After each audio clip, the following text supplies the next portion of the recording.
श्री सद्गुरु देवाय नमः। भाइयों बहनों, जीव इस भवसागर में निरंतर फंसा रहता है। वह निकलने के बारे में सोच ही नहीं पाता। यही तो हरिमाया है जो सभी को नचाती रहती है। पूरे जीवन काल में जीव केवल संसार की इच्छा पूर्ति का प्रयास करता रहता है। वह केवल सांसारिक सुख को ही अपना मानता है और उसी के लिए जीवन भर प्रयास करता है। वह यह भूल जाता है कि मानव जीवन केवल केवल भगवत प्राप्ति के लिए मिला है, ना कि विषय भोगों में डूबने के लिए। जो जीव यह समझ जाता है वह भगवत प्राप्ति का प्रयास करता है।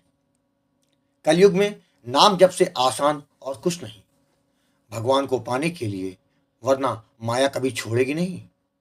जब जीव स्वयं प्रयास करने का में लग जाता है तो प्रभु कृपा करने लग जाते हैं। यहाँ जीव को नाम जप के समय कुछ बातों का विशेष ध्यान रखना होगा कि सबसे पहले उसे सब्र रखना होगा। बिना सब्र रखे वह नाम जप नहीं कर पाएगा। किसान भी खेत में बीज बोता है तो फसल तैयार होने में 4 से 5 माह का समय लग जाता है। कोई भी काम अपने समय पर ही होता है। दूसरा, आपका भाव कितना मजबूत है। भगवान को आपका भाव पसंद है।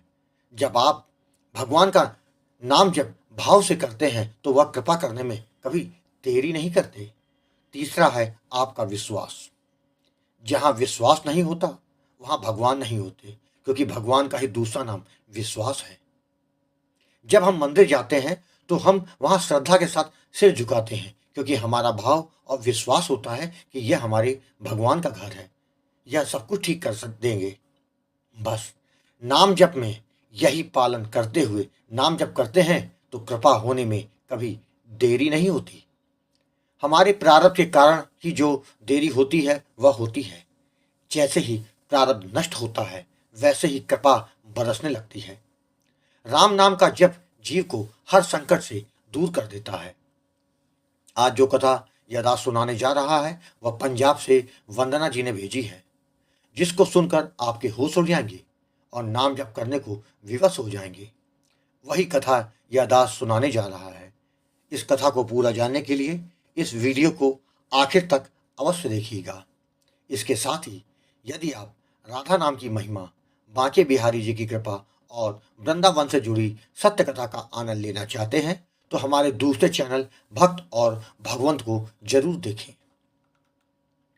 वंदना जी ने बताया, गुरुजी, नाम जप से बढ़कर कुछ नहीं। मुझे इस बात पर पहले कोई विश्वास नहीं था, लेकिन जब समस्याओं के थपेड़े पड़ने लगे और आपके पास आए तो आपने मुझे नाम दान देकर मेरे जीवन को धन्य कर दिया था। समय के साथ नाम जप ने जो जो चमत्कार दिखाए तो मेरी आंखें फटी की फटी रह गई, जिसके लिए आपका आपको यह दासी बारंबार प्रणाम करती है। गुरुजी, अब तो मैं स्वयं कहती हूँ कि कलयुग केवल नाम आधारा है। जो नाम कर सकता है वह कोई और नहीं कर सकता। गुरुजी, मैंने आपके दोनों चैनलों गोकुल भवन अयोध्या और अच्युत प्रभात और भगवान के सारे वीडियो देख डाले हैं, जिससे नाम जप में विश्वास तो बढ़ता ही है, साथ ही दृढ़ता भी आती जाती है।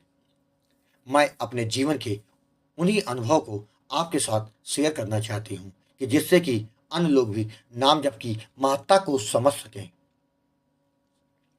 मेरा नाम वंदना है। मैं पंजाब की रहने वाली हूँ। मेरे परिवार में मेरे सास ससुर, मेरे पति और मेरी 1.5 साल की बेटी है। हमारा परिवार बहुत खुश था, मगर न जाने हमारे परिवार को किसकी नज़र लग गई। मैं अपने पति और बेटी के साथ बाइक में बैठ के एक दिन पार्टी में गई थी। वहाँ से लौटते समय रात के करीब 12 बज गए थे। क्योंकि उस रूट पर ट्रैफिक हर समय रहता था तो डरने जैसी कोई बात नहीं थी। हम घर वापस आ गए। आकर कपड़े बदले और बिस्तर पर लेट गए। अगले दिन मैंने पति से कहा कि पूरी रात मुझे मेरा शरीर भारी भारी सा लग रहा था।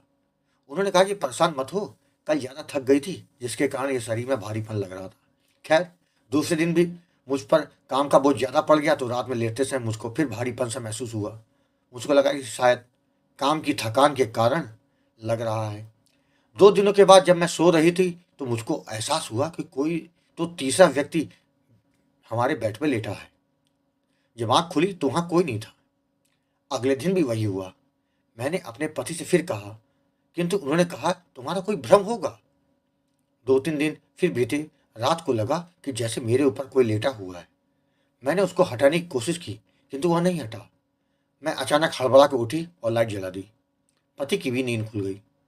तो पूछा क्या हुआ? तो मैं फिर बोली, कोई तो हमारे कमरे में है।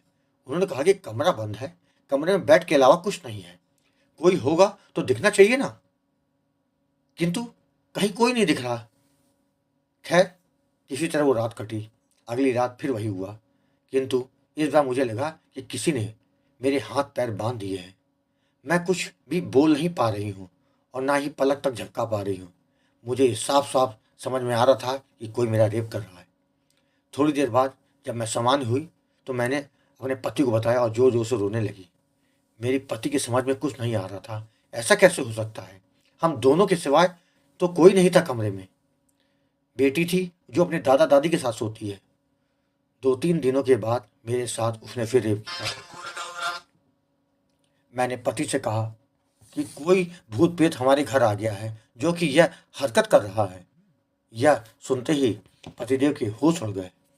उन्होंने अपने माता पिता को यह बात बताई तो वह लोग भी घबरा गए। मेरे पति एक तांत्रिक को लेकर आए। उसने भी पैसे लिए, किंतु कुछ कर नहीं सका। इस तरह 2-3 लोग और आए, किंतु कुछ नहीं हुआ। एक दिन मेरी छोटी बहन मेरे घर आई।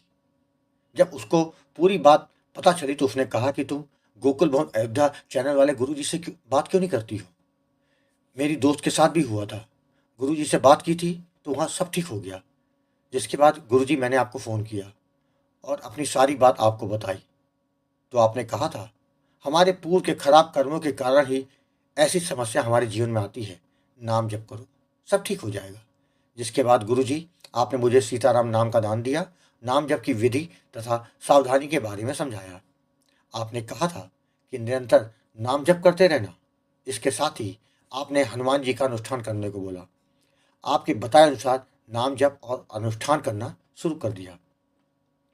करीब 4 दिनों के बाद वह मेरे पास आया और बोला, कुछ भी कर लो, मेरा कुछ भी नहीं बिगाड़ पाओगे। अगले दिन जब आपको बताया तो आपने कहा कि वह जो बोल रहा है बोले दो, तुम अपना काम करती रहो। फिर 2 दिनों के बाद बोला, नाम जप का पाखंड बंद करो, कुछ नहीं होता इससे, कुछ नहीं बिगाड़ पाओगे मेरा। मुझे गुरुजी आपके वचन याद थे तो मैंने बंद नहीं किया नाम जप। 11वें दिन उसने बोला कि यह सब पाखंड बंद करो, नहीं तो मार डालूंगा तुमको और तुम्हारे परिवार को। 14वें दिन वह मुझसे काफ़ी दूर खड़ा होकर बोलने लगा, यह सब बंद कर दो, मुझे तुमसे दूर कर रहा है ये सब चीज़। गुरुजी उसके बाद से वह मुझे नहीं दिखा।